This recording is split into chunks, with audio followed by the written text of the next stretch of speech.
Tous ensemble, nous pouvons dire un grand amen. Alléluia. Amen. Alors, comme cela a été dit le matin, nous sommes en train de clôturer cette longue série que nous avons eue sur l'appel à la croissance spirituelle.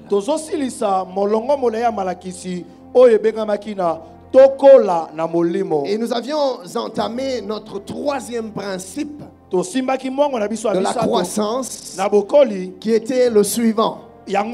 La croissance dans la vie d'un homme n'est jamais une génération spontanée. Bien-aimé, Dieu nous appelle à la croissance. Dieu nous appelle à croître. Encore en cette nouvelle année, Dieu nous appelle à la domination. Dieu nous appelle à régner.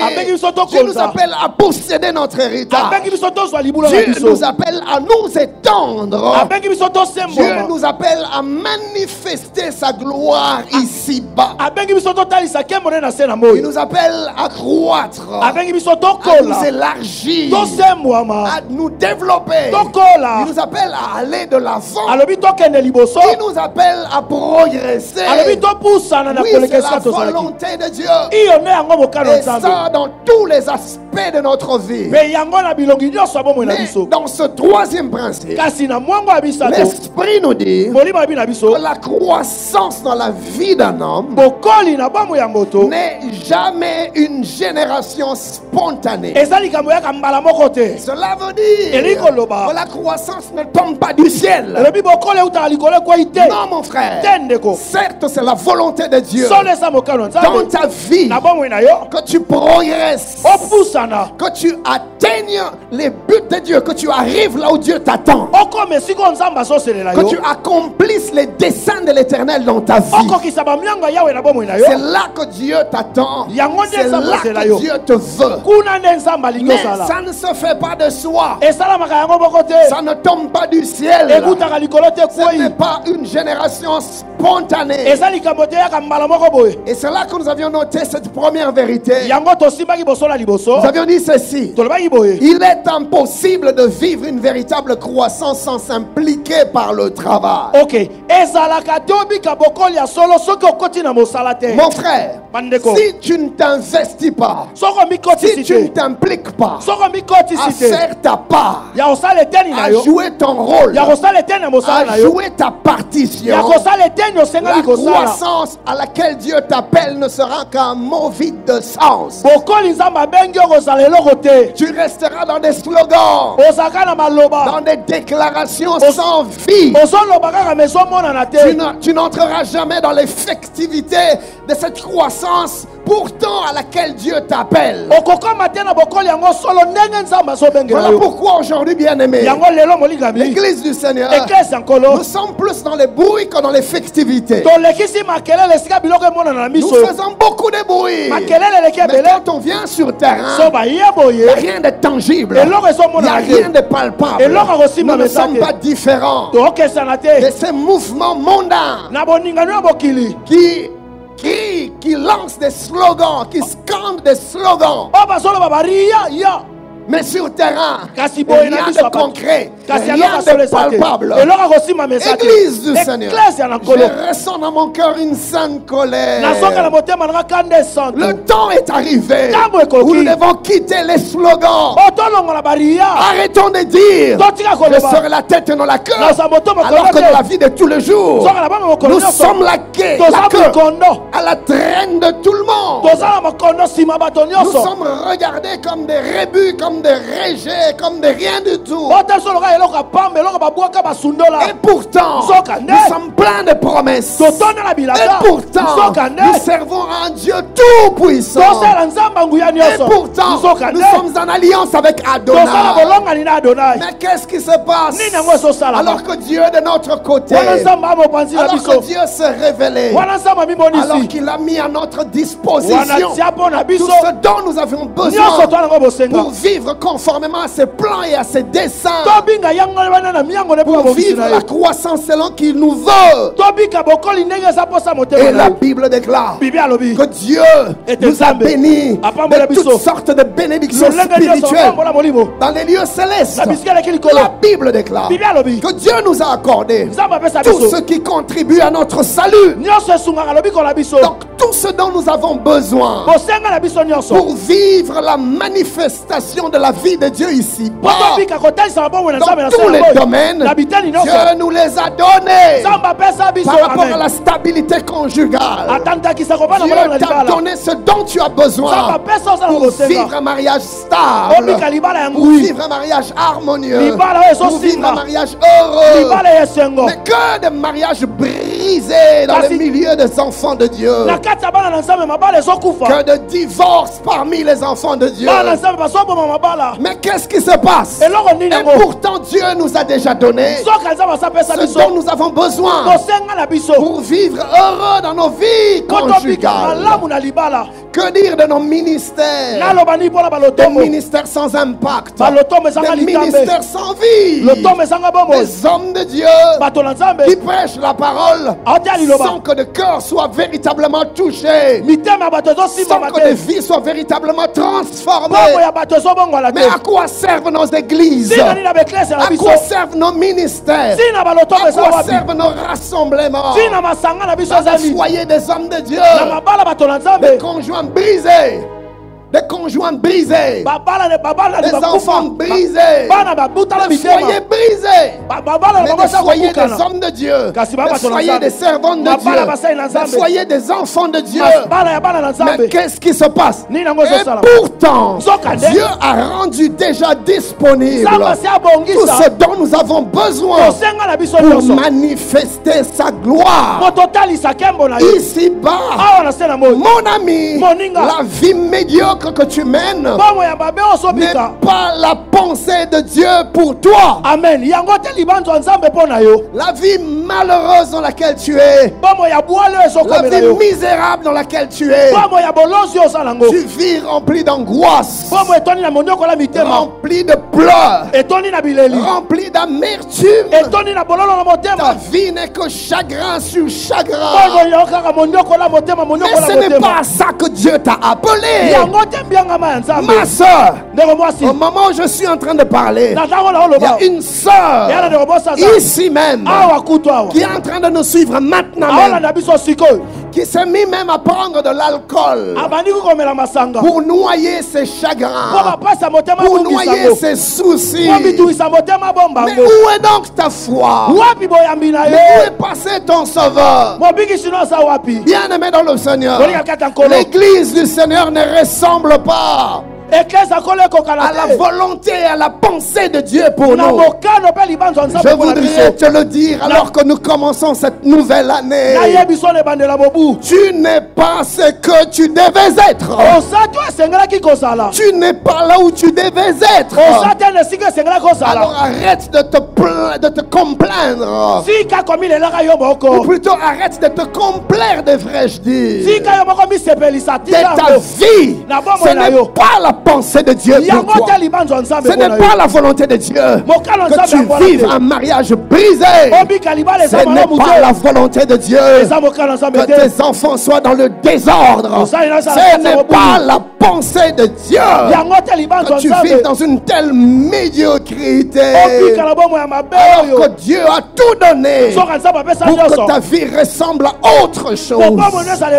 Christ est monté à la croix. Il a donné de sa vie, il a donné de son sang, il a donné de sa chair, il a tout sacrifié, même sa communion avec le Père, il l'avait sacrifié. Il a accepté l'abandon du Père. Il est devenu un homme de rien qu'on pouvait piétiner, qu'on pouvait écraser. Il a accepté la honte, l'opprobre, l'ignominie. Il a été dédaigné. On l'a considéré comme un pécheur. Et pourtant c'était le saint homme de Dieu. Mais il a accepté cela pour que ta vie soit tout sauf ce qu'elle est aujourd'hui. Christ serait donc-il mort en vain? Regarde ta vie chrétienne. Une vie en dents de scie. Une vie en manque de stabilité. Regarde-toi. Clopin. Tantôt par-ci, tantôt par-là. Tantôt chaud, tantôt froid. Instable spirituel. Ce n'est pas la pensée de Dieu pour toi. Ce n'est pas la volonté de Dieu pour toi. Je prie le Seigneur que ces choses restent l'année passée. Et qu'en cette année, que tu entres dans une nouvelle saison où tu vas vivre conformément aux attentes de Dieu. Dieu ne te fait pas dans la faiblesse. Dieu ne te veut pas dans la mollesse. Dieu ne te veut pas dans la nonchalance. Non, il t'a appelé à vivre une vie chrétienne victorieuse. Victorieux sur le malin, victorieux sur les démons, victorieux sur les ténèbres, victorieux sur les péchés, victorieux sur la tentation, victorieux sur la pornographie, victorieux sur l'adultère, victorieux sur l'impudicité, victorieux sur le vol, victorieux sur le mensonge, victorieux sur la compromission. Il t'a appelé à vivre dans la victoire. C'est cela ton identité. C'est cela ton appel. En cette nouvelle année, je lève ma main, je les proclame que les choses d'autrefois ne seront plus ton partage en cette nouvelle année. Tu vivras conformément à la pensée de Dieu. Tu marcheras dans la victoire. Tu dormiras dans la victoire. Tu te réveilleras dans la victoire. Tu sortiras dans la victoire. Tu rentreras dans la victoire. Oui, la victoire sera ton partage. Car ainsi veut l'Éternel. C'est la volonté de Dieu. Que la croissance soit ton partage. Donne-moi un bon amen. Amen. Donne-moi un bon amen. Amen. Mes amis, Baninga. c'est ce que Dieu veut pour nous. Écoutez ça. Ces choses ne viennent pas d'elles-mêmes. Merci papa. Non. Tu as ta part de responsabilité. Mon ami, si tu ne te décides pas de vivre différemment, les choses que tu as vécues hier, tu les vivras aujourd'hui, tu les vivras demain. Car on ne peut pas espérer de nouvelles choses tout en continuant à vivre de l'ancienne manière. On ne met pas de vin nouveau dans des vieilles outres. Il faut changer des outres. Tu as besoin des outres neuves pour le vin nouveau. Suis-je en train de parler à quelqu'un? Merci pasteur. Tes outres vieilles, tu dois les laisser en 2023. Deviens une outre neuve qui contiendra le vin de Dieu. Le vin nouveau. La vie de Dieu. Nous allons répandre l'odeur de sa connaissance. Partout nous passerons, dans nos lieux de travail. Nous allons répandre l'odeur de Jésus. Les Omano Sapria. Les ona kuparia rupetanida ivonu saprate katazi sekane ivonu onda me palita.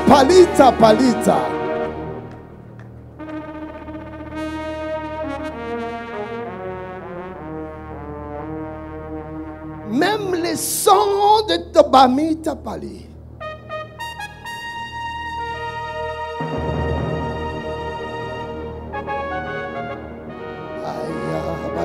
Tamati paladita brabi mate pota nide zatina oliari sombre patagadia uzapani dashi aria bakabi abiata kanati sapani dagashi aria katapalila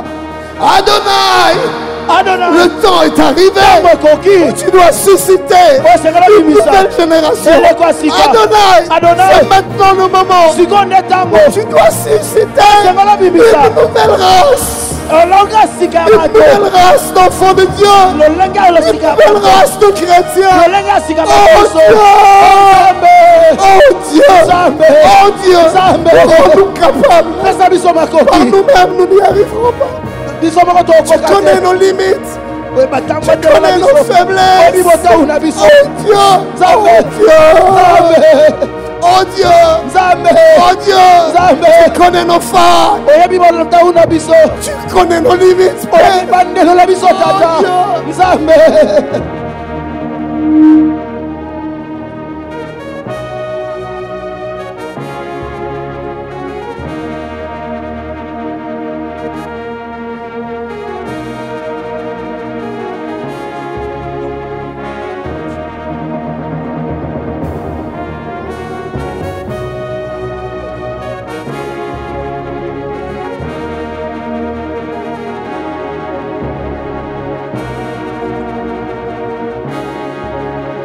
C'est toi qui nous rend capables, Seigneur. C'est toi qui produis en nous le vouloir et le faire. Non.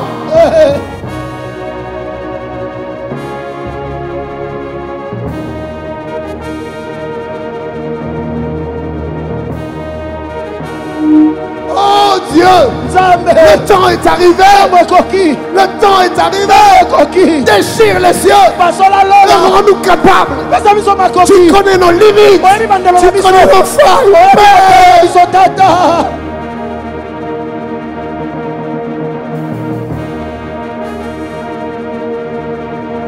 Seigneur, ces hommes et ces femmes veulent. Ils veulent arrêter. Mon frère veut arrêter. Père, mais il n'arrive pas, il n'arrive pas, il n'arrive pas, Seigneur. Il n'arrive pas, il n'arrive pas, il n'arrive pas.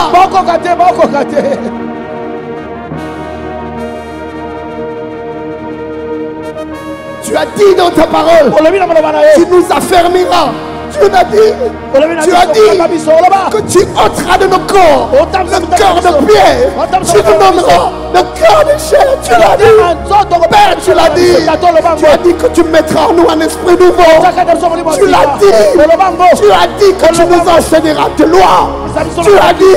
Père, tu as dit.